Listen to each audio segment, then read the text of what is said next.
Plusieurs artistes verront leurs œuvres présentées cet été au musée Le Chaffaut de Percé, dont l'artiste Nadia Aït Saïd avec une installation représentant le patrimoine de la MRC du Rocher Percé. Jean-Louis Lebreu, directeur du musée, nous présente les artistes dont on pourra voir les œuvres cet été. Alors, je suis en compagnie de Jean-Louis Lebreu, directeur du musée Le Chaffaut de Percé. Bonjour. Bonjour. Alors, la saison estivale s'en vient à grands pas. Vous allez avoir une nouvelle exposition cet été. Présentez-moi ça. Tout à fait. D'abord, merci pour votre invitation à venir en parler à la télévision communautaire de Grande-Rivière.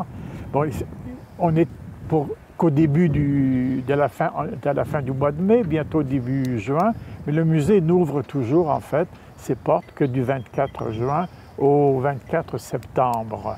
Le temps de... Alors, cet été, bon, la programmation varie évidemment d'année en année. Il y a toujours beaucoup d'offres, de demandes d'exposition auxquelles malheureusement on ne peut pas toutes répondre. Alors, on fait une sélection. Et cet été, la première exposition est organisée à l'initiative et en étroite collaboration avec la MRC du Rocher Percé, ce qui inclut l'espace culturel, la Grande Rivière et tout ça. Et l'artiste invité est Nadia Aït Saïd, qui est originaire de Chandler. Et c'est très encourageant parce qu'il suffit de prononcer son nom auprès des amateurs d'art qui manifestement la connaissent son œuvre et tout ça, et qui ont tous très hâte, effectivement, de pouvoir visiter l'exposition qu'elle va présenter. Exposition qui s'intitule « Manœuvre » au pluriel, parce qu'on peut évidemment, avec le mot « manœuvre », on peut déjà, disons, le scinder en deux, puis dire « œuvre des mains »,« manœuvre », et aussi tout ce que ça suppose comme manœuvre à faire aussi pour arriver à obtenir parfois certains résultats. Et ce que la MRC a demandé à Nadia, c'est en fait de s'inspirer du patrimoine de la MRC, qui est un patrimoine très riche dans de très nombreux domaines. Alors, ce sera une installation. Donc, d'habitude, ce sont des expositions au mur et tout ça. Et là, ce sera vraiment une installation sur des grands panneaux qui illustrent, en fait, certains des éléments de ce patrimoine de la MRC. Je ne voudrais pas là tous vous les dévoiler, mais je sais qu'il y a le patrimoine immatériel, il y a le patrimoine des patronymes, c'est-à-dire des noms de famille, des noms de lieux. Je pense à un endroit comme l'Anse à la Barbe. Pour le touriste qui passe, l'Anse à la Barbe, ça ne dit pas grand-chose, mais c'est très pittoresque en fait comme nom. Et puis il y a aussi le patrimoine en fait bâti, qui est très important, mais qui est en péril. Alors des activités comme celle-là peuvent contribuer à le sauvegarder, le mettre en valeur et lui donner une autre vocation que sa vocation d'origine. La deuxième exposition, qui sera présentée à l'étage, si on peut dire, présente les œuvres de Rachel Thibault et des poèmes de Johanne Morancy. Donc c'est une exposition collective.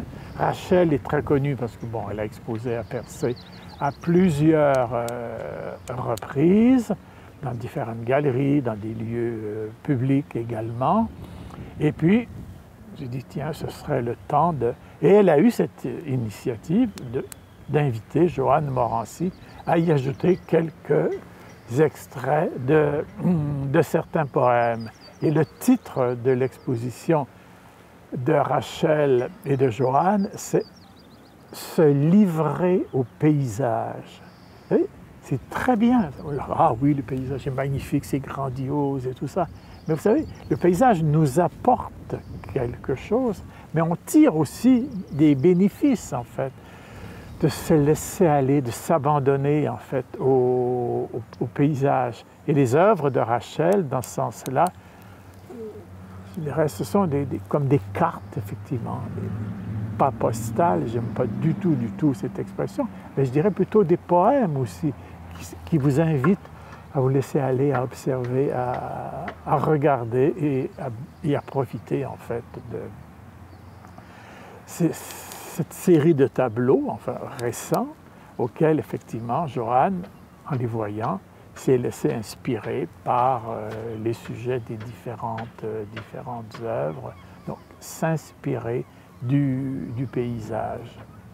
Et une troisième exposition, dans le cadre du 350e anniversaire de la naissance de Barachois, va rendre hommage au peintre On Chikwan, qui est né en 1916 et qui est mort en 1982, qui est originaire donc de Belance, en fait, qui est la partie la plus à l'est de Barachois.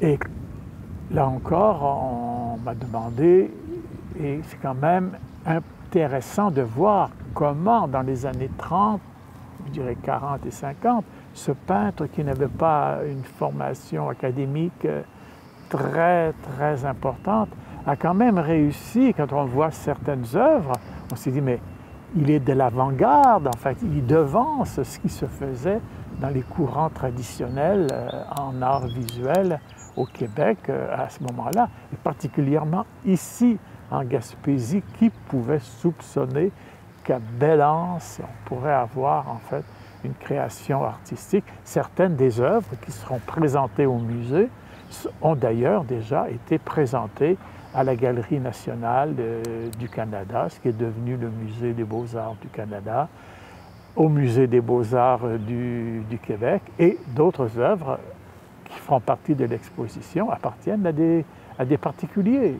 qui ont vraiment, de façon extraordinaire, accepté de prêter quelques œuvres pour donner un aperçu, en fait, de tous les facettes, en fait, de l'art de On Chikwan.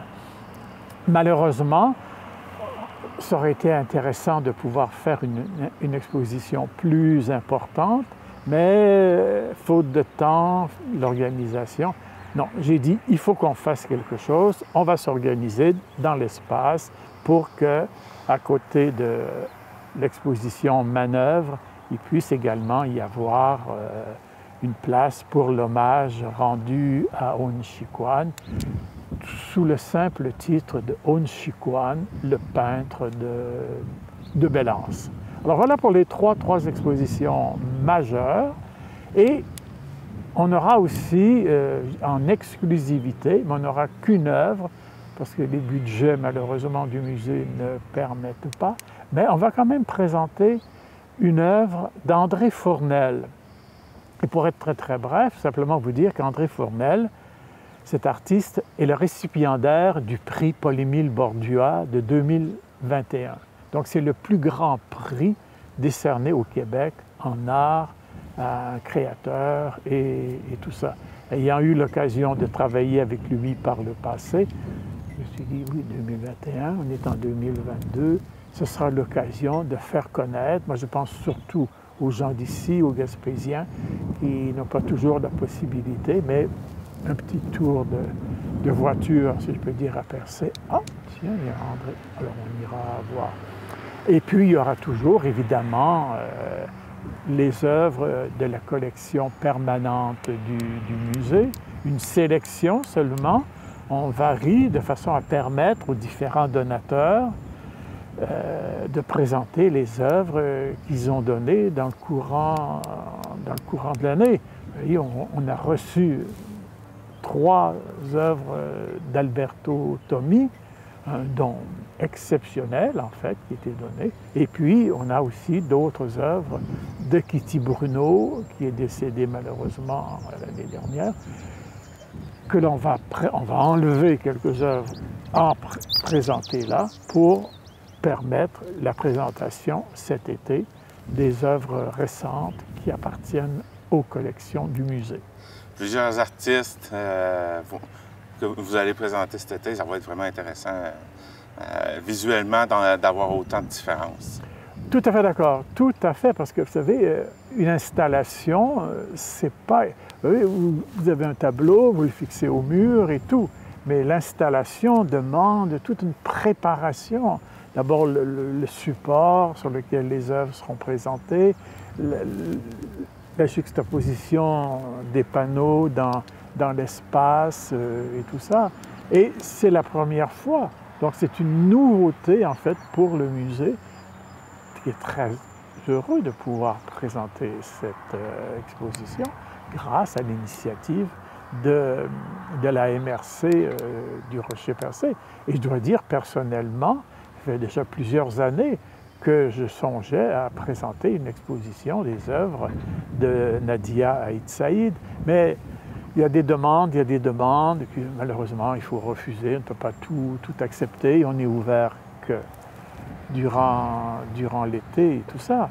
Alors c'est pareil pour Onchikwan. Bon, il y a eu une exposition il y a plusieurs années, oui, au musée de la Gaspésie, mais les œuvres sont différentes. Les œuvres, pour la plupart, proviennent en fait de la famille du peintre, mais aussi des prêts. Et c'est intéressant parce qu'il y a 3 œuvres qui appartiennent à 3 frères de la région. Et les 3 prêtent leurs œuvres et tout ça. Et je pense également à André Formel, pouvoir que le musée puisse présenter une sculpture d'André Formel dans le cadre de la réception de ce prix le plus important au Québec en art visuel. Eh bien, Jean-Louis Lebreu, directeur du Musée Le Chafaud de Percé, merci de m'avoir présenté les expositions qu'on va avoir cet été. Il vous reste maintenant à tout installer ça parce que vous venez d'ouvrir le musée pour pouvoir installer les tableaux qui vont y être présentés. Donc, je vous laisse à la préparation, puis on va se voir cet été. Merci beaucoup, avec grand plaisir, et n'hésitez pas. Au contraire, quand vous me téléphonez pour me dire « j'aimerais ça », ça me fait plaisir, et quand je peux le faire, je le fais volontiers. À la prochaine. Merci.